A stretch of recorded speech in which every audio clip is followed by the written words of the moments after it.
la promesa. El Espíritu Santo es llamado el Espíritu Santo de la promesa en Efesios 1:13, en quien también vosotros, habiendo oído la palabra de verdad, el evangelio de vuestra salvación, y habiendo creído en él, fuisteis sellados con el Espíritu Santo de la promesa. Aquí tenemos el mismo nombre mencionado anteriormente con el pensamiento añadido de que este Espíritu Santo es la gran promesa del Padre y del Hijo.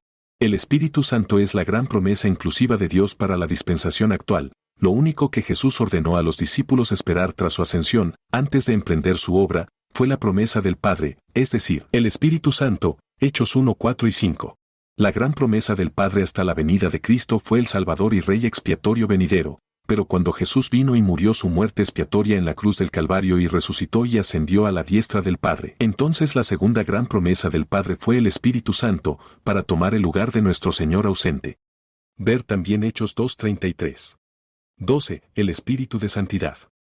El Espíritu Santo es llamado el Espíritu de Santidad en Romanos 1:4, y que fue declarado Hijo de Dios con poder, según el Espíritu de Santidad, por la resurrección de entre los muertos. A primera vista, puede parecer que no hay una diferencia esencial entre los dos nombres, el Espíritu Santo y el Espíritu de Santidad. Pero hay una diferencia notable. El nombre Espíritu Santo, como ya se ha dicho, enfatiza el carácter moral esencial del Espíritu como santo, pero el nombre Espíritu de Santidad resalta la idea de que el Espíritu Santo no solo es santo en sí mismo, sino que también imparte santidad a otros. La perfecta santidad que Él posee la imparte a aquellos que lo reciben, 1 de Pedro 1:2. 13. El Espíritu de Juicio.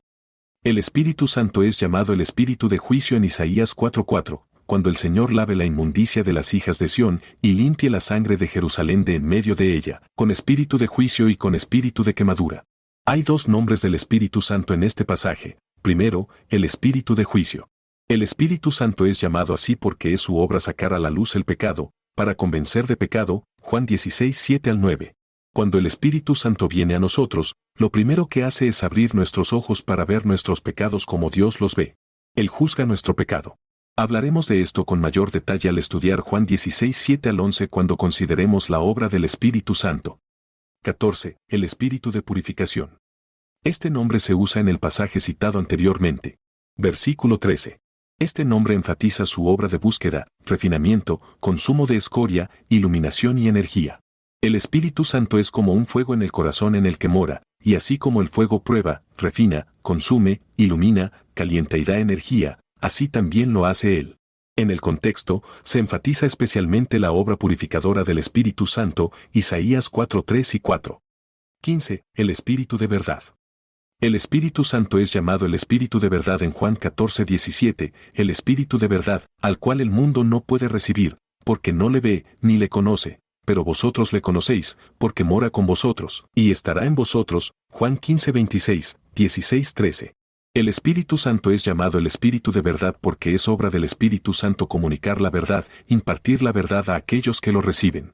Esto se desprende del pasaje citado arriba, y si es posible, se aclara aún más en Juan 16:13, pero cuando venga el Espíritu de Verdad, Él os guiará a toda la verdad, porque no hablará por su propia cuenta, sino que hablará todo lo que oyere, y os hará saber las cosas que habrán de venir.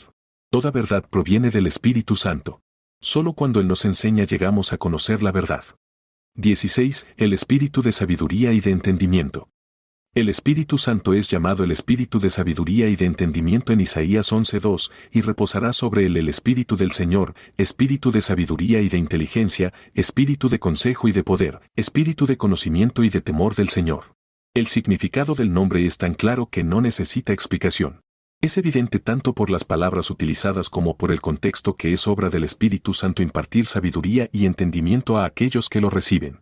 Aquellos que reciben al Espíritu Santo reciben el Espíritu de poder, de amor y de dominio propio o sano juicio, 2 de Timoteo 1:7.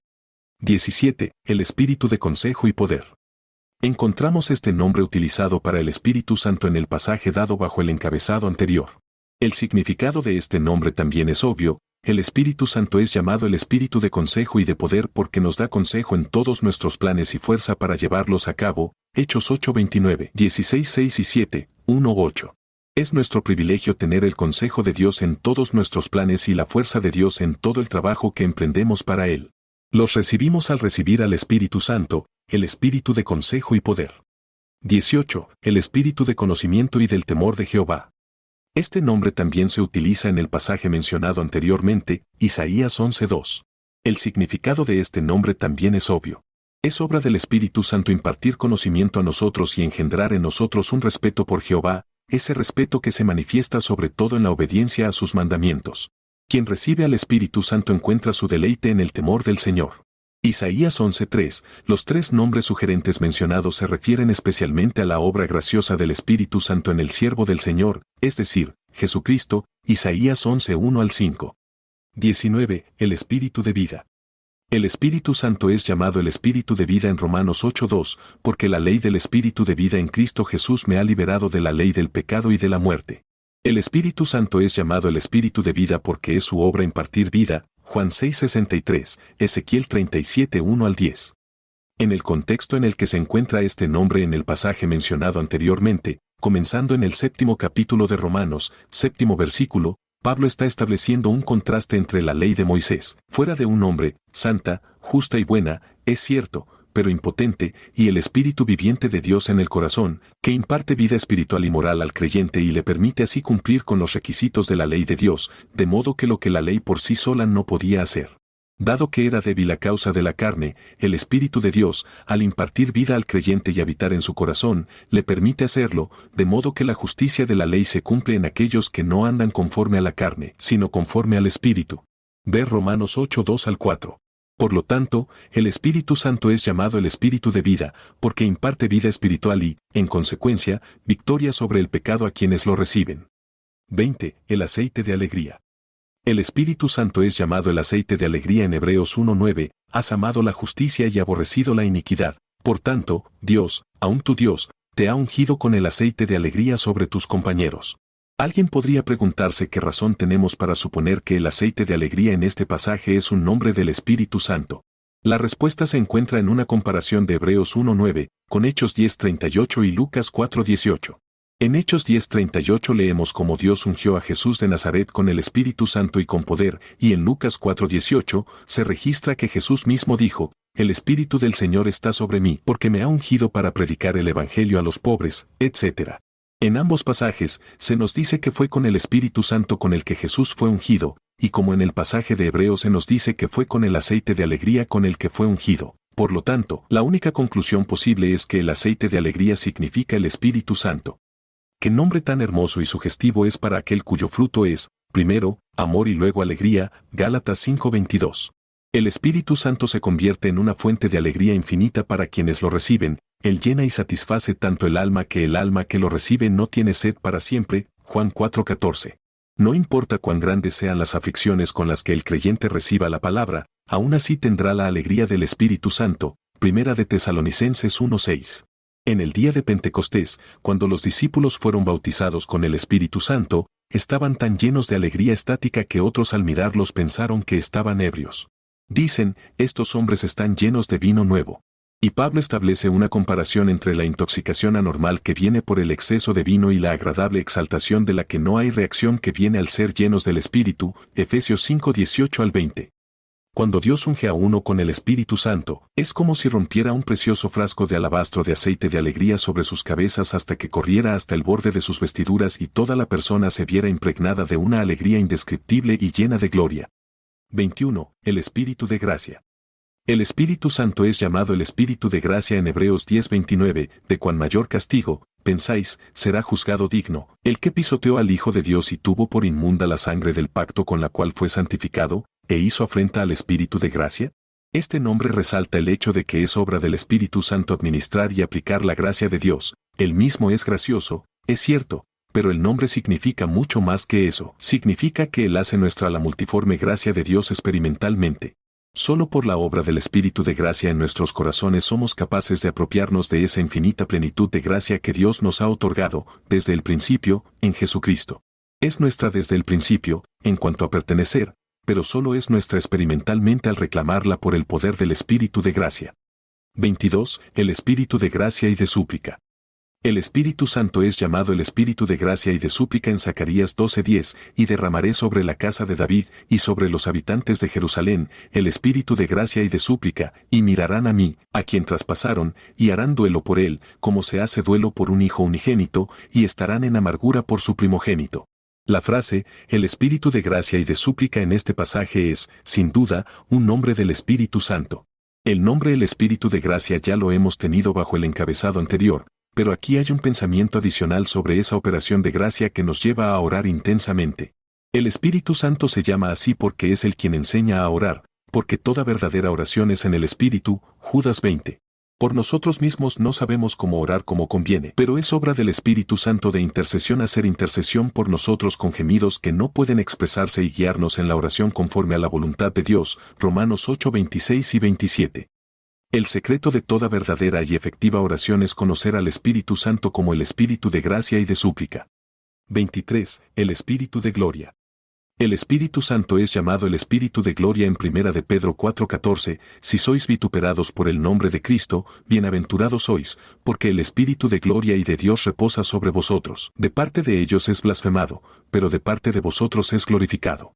Este nombre no solo enseña que el Espíritu Santo es infinitamente glorioso en sí mismo, sino que enseña más bien que Él imparte la gloria de Dios a nosotros, así como el Espíritu de verdad nos imparte verdad, y como el Espíritu de vida nos imparte vida, y así como el Espíritu de gracia aplica y administra a nosotros la multiforme gracia de Dios, así el Espíritu de gloria es el administrador para nosotros de la gloria de Dios. En el versículo inmediatamente anterior leemos, mas también, cuando se revelare su gloria, os gocéis con gran alegría. Es en esta conexión que se le llama el Espíritu de gloria.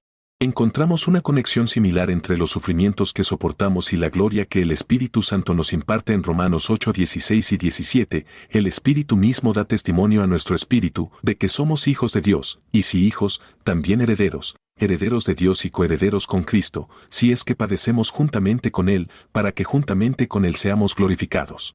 El Espíritu Santo es el administrador de la gloria así como de la gracia, o más bien de la gracia que culmina en gloria. 24. El Espíritu Eterno. El Espíritu Santo es llamado el Espíritu Eterno en Hebreos 9:14, cuanto más limpiará la sangre de Cristo, el cual por el Espíritu Eterno se ofreció a sí mismo sin mancha a Dios, vuestras conciencias de obras muertas para que sirváis al Dios vivo. La eternidad, la deidad y la infinita majestad del Espíritu Santo son destacadas por este nombre. 25. El Consolador. El Espíritu Santo es llamado el Consolador repetidamente en las Escrituras. Por ejemplo, en Juan 14:26 leemos, mas el Consolador, que es el Espíritu Santo, a quien el Padre enviará en mi nombre, Él os enseñará todas las cosas y os recordará todo lo que os he dicho. Y en Juan 15:26, pero cuando venga el Consolador, a quien yo os enviaré de parte del Padre, el Espíritu de verdad que del Padre procede, Él dará testimonio de mí. Véase también Juan 16:27. La palabra traducida como consolador en estos pasajes significa eso, pero también significa mucho más. Es una palabra difícil de traducir adecuadamente a una sola palabra en inglés. Los traductores de la versión revisada encontraron dificultad en decidir con qué palabra traducir la palabra griega que se traduce así. Han sugerido en el margen de la versión revisada, abogado, ayudante y una simple transferencia de la palabra griega al inglés, paracleto. La palabra traducida como consolador significa literalmente uno llamado al lado de otro, la idea siendo, uno que está cerca para tomar el lugar de otro. Es la misma palabra que se traduce como abogado en 1 de Juan 2:1, hijitos míos, estas cosas os escribo para que no pequéis, y si alguno hubiere pecado, abogado tenemos para con el Padre, a Jesucristo el justo.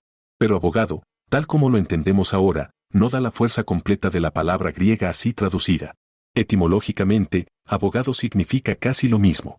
Abogado es latín, advocatus, y significa uno llamado a otro para tomar su parte, pero en nuestro uso moderno, la palabra ha adquirido un significado restringido.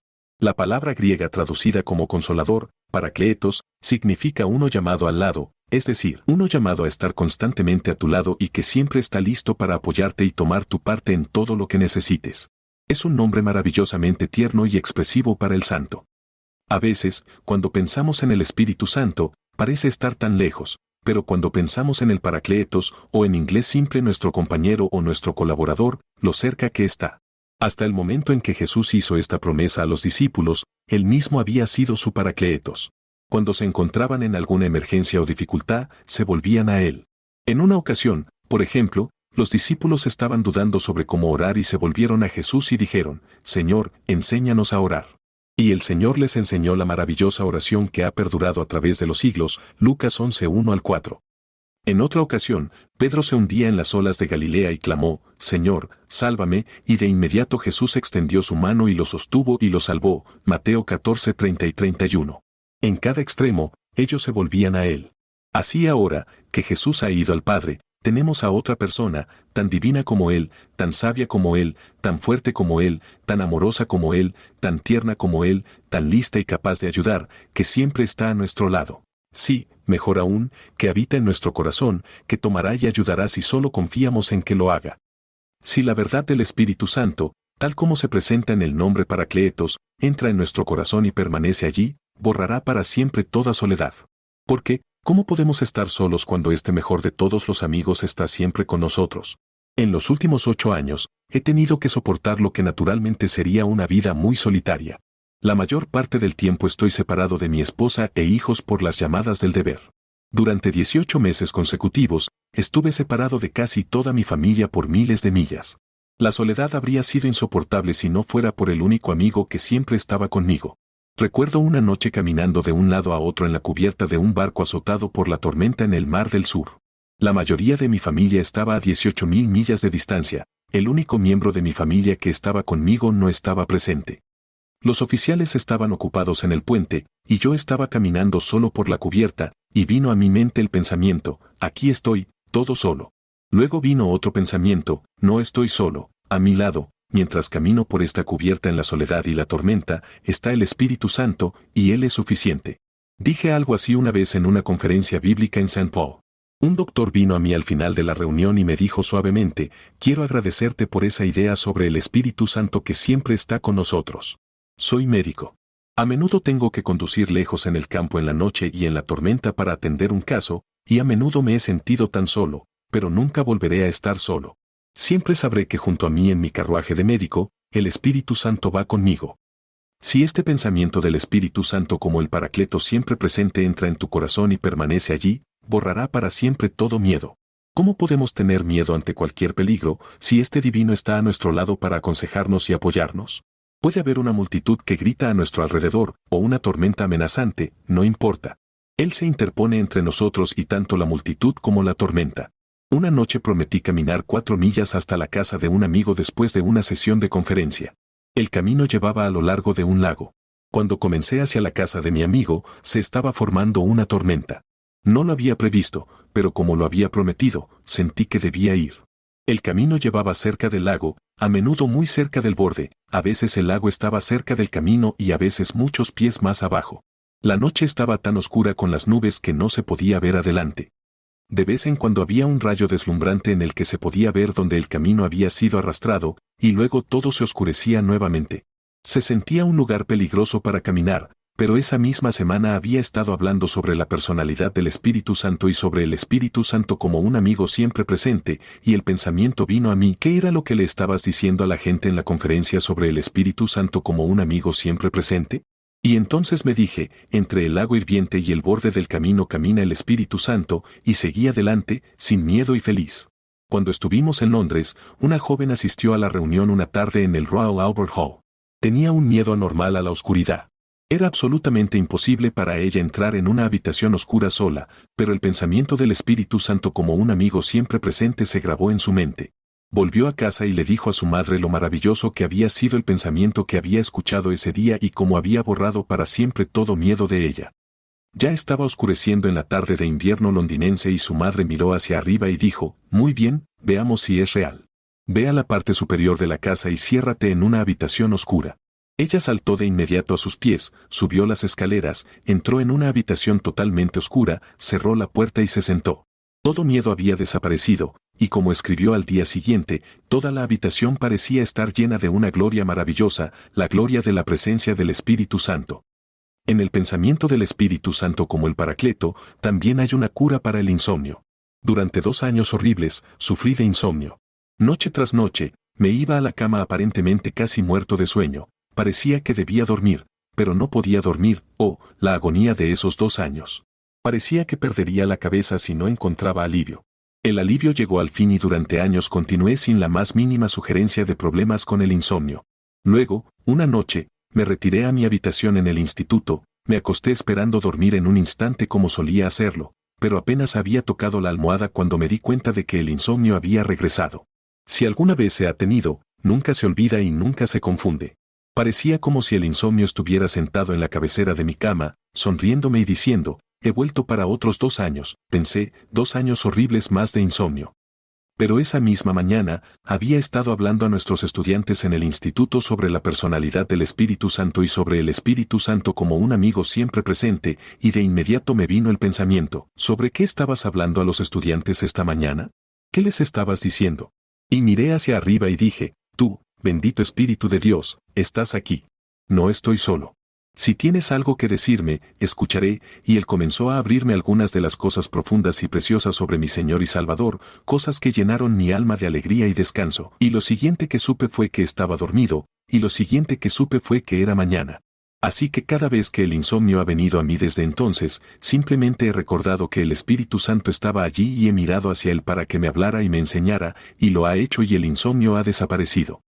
En el pensamiento del Espíritu Santo como el Paracleto hay una cura para un corazón quebrantado.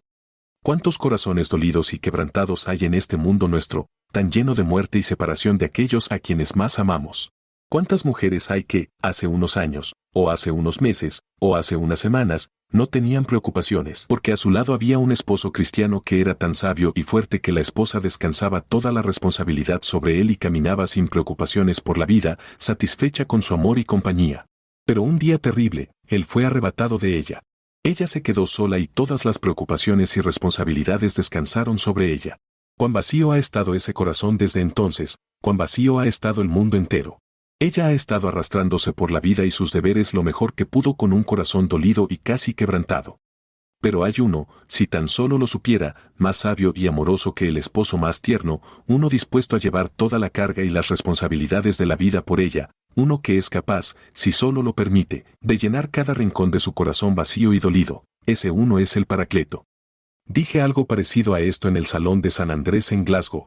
Al final de la reunión, una mujer cristiana de rostro triste, vestida de viuda, se acercó a mí cuando salí del salón hacia la sala de recepción. Ella se apresuró hacia mí y dijo, Dr. Touri, hoy es el aniversario de la muerte de mi querido esposo. Justo un año atrás, él fue arrebatado de mí. Vine hoy a ver si no podrías decir alguna palabra para ayudarme. Me has dado justo la palabra que necesitaba. Nunca volveré a sentirme sola. Pasó 1 año y medio. Estaba en el yate de un amigo en los lagos de Clyde.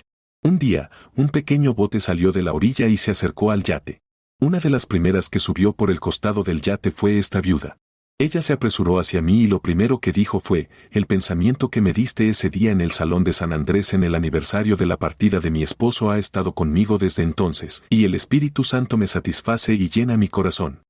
Pero es en nuestro trabajo para nuestro Maestro que el pensamiento del Espíritu Santo como el Paracleto llega con mayor ayuda. Creo que puede ser permisible ilustrarlo con mi propia experiencia. Entré al ministerio porque fui literalmente forzado a hacerlo. Durante años me negué a ser cristiano, porque estaba determinado a no ser predicador y temía que si me entregaba a Cristo tendría que entrar al ministerio. Mi conversión giró en torno a mi entrega a Él en este punto. La noche que me entregué, no dije, aceptarás a Cristo o dejaré el pecado o algo por el estilo, simplemente grité, quita esta horrible carga de mi corazón y predicaré el Evangelio. Pero nadie podría estar menos preparado por temperamento natural para el ministerio que yo. Desde la infancia, fui extraordinariamente tímido y vergonzoso. Incluso después de haber ingresado a la Universidad de Yale, cuando volvía a casa en verano y mi madre me llamaba para conocer a sus amigos, estaba tan asustado que cuando pensaba que hablaba, no hacía ningún sonido audible. Cuando sus amigos se iban, mi madre preguntaba, ¿por qué no dijiste algo? Y yo respondía que supuse que sí había hablado, pero mi madre decía, no pronunciabas un sonido. Piensa en un joven así entrando al ministerio. Nunca tuve el valor de hablar en una reunión pública de oración hasta después de estar en el seminario teológico. Entonces sentí que si iba a entrar al ministerio, debía poder al menos hablar en una reunión de oración. Aprendí un pequeño discurso de memoria para decir, pero cuando llegó la hora, olvidé gran parte de él en mi terror. En el momento crítico, agarré la parte trasera del banco frente a mí y me levanté apresuradamente y me mantuve agarrado al banco. Una fuerza parecía subir por un lado y otra bajar por otro, mi voz titubeaba. Repetí tanto como pude recordar y me senté. Piensa en un hombre así entrando al ministerio. En los primeros días de mi ministerio, escribía mis sermones completos y los memorizaba. Me levantaba y giraba un botón hasta que los repitiera lo mejor que pudiera y luego caía de regreso a la silla del púlpito con un sentido de alivio de que eso había terminado por otra semana. No puedo decirte lo que sufrí en esos primeros días de mi ministerio. Pero llegó el día alegre cuando llegué a conocer al Espíritu Santo como el Paracleto. Cuando la idea se apoderó de mí de que cuando me levantaba a predicar, había otro que estaba a mi lado, que mientras la audiencia me veía, Dios lo veía a él, y que toda la responsabilidad recaía sobre él, y que él era abundantemente capaz de satisfacerla y cuidar de todo ello, y que todo lo que tenía que hacer era apartarme lo más posible de la vista y dejar que él hiciera el trabajo.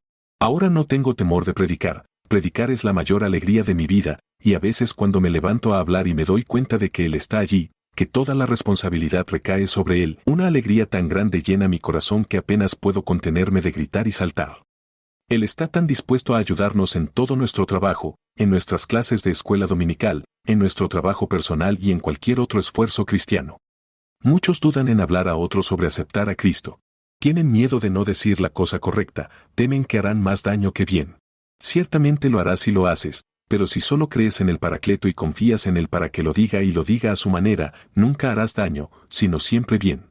Puede parecer en el momento que no has logrado nada, pero quizás años después descubrirás que lograste mucho, y aunque no lo descubras en este mundo, lo descubrirás en la eternidad. Hay muchas maneras en que el Paracleto está a nuestro lado y nos ayuda, de las que hablaremos en profundidad cuando lleguemos a estudiar su obra. Él está a nuestro lado cuando oramos, Romanos 8, 26 y 27, cuando estudiamos la palabra, Juan 14, 26, Juan 16, 12 al 14, cuando hacemos trabajo personal, Hechos 8, 29, cuando predicamos o enseñamos, 1 Corintios 2, 4, cuando somos tentados, Romanos 8, 2, cuando dejamos este mundo, Hechos 7, 54 al 60. Fijemos firmemente en nuestra mente ahora y para siempre que el Espíritu Santo es uno llamado a nuestro lado para tomar nuestra parte. Siempre presente, el más verdadero amigo. Siempre cerca, dispuesto a ayudar.